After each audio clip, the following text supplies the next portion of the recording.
Hi there, I'm Christine Dunbar from speechmodification.com, and this is my Smart American Accent training. In this video, we'll look at how to pronounce the words were and weren't. And there are two correct ways to pronounce weren't, so we'll look at that word in more detail. First of all, the word were, even though it has ERE, like we see in here or there or where, it's simply just the vowel.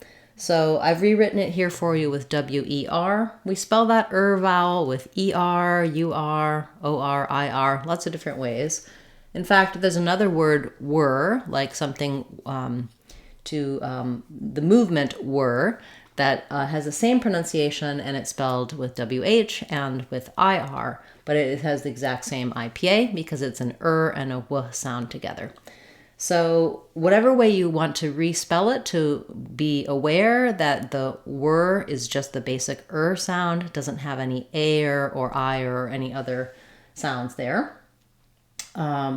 It's also the same sound. Often I talk about how words like word and work also have the sound. And usually I use were to help you with these. So we were working, we were talking about that word.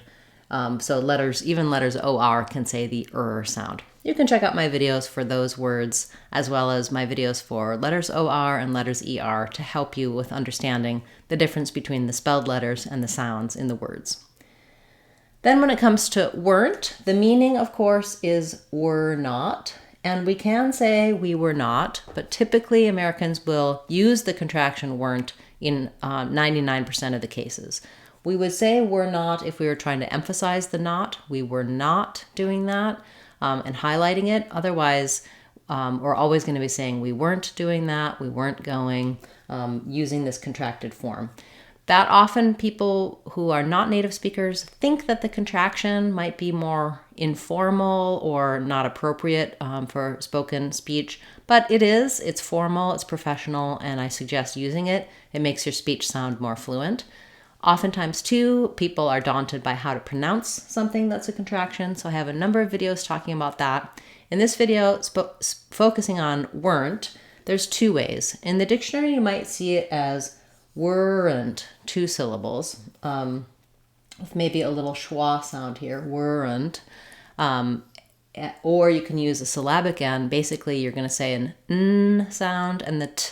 So going right from your to the n, weren't. But people, I would say, in connected speech, reduce that even further, and they make it just more like one syllable. Weren't, we weren't. So it's not wrong to say we weren't.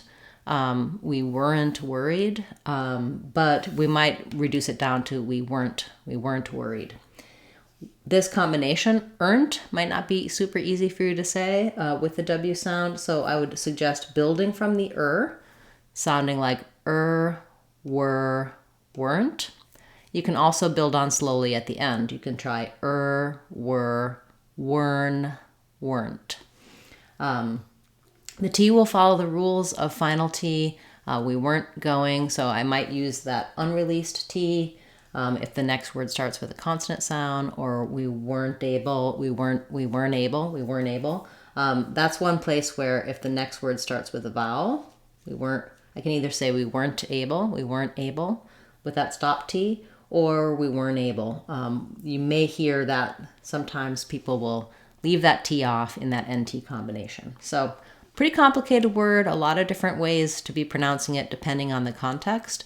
That's why I do suggest practicing any word you're working on in a lot of different phrases so you can keep that new pronunciation, that correct pronunciation, and you can discover that maybe it will be a little bit different depending on what words are around it. If you have more questions about those sorts of details, you can check out my videos for linking, as well as my Sounds of English course. It's going to walk you through all of the different sounds of English, all of the different permutations, so how we say T at the end of the word, in the middle of the word, when the next word is starts with a consonant or starts with a vowel. Those are all pieces and details that you can get in that course.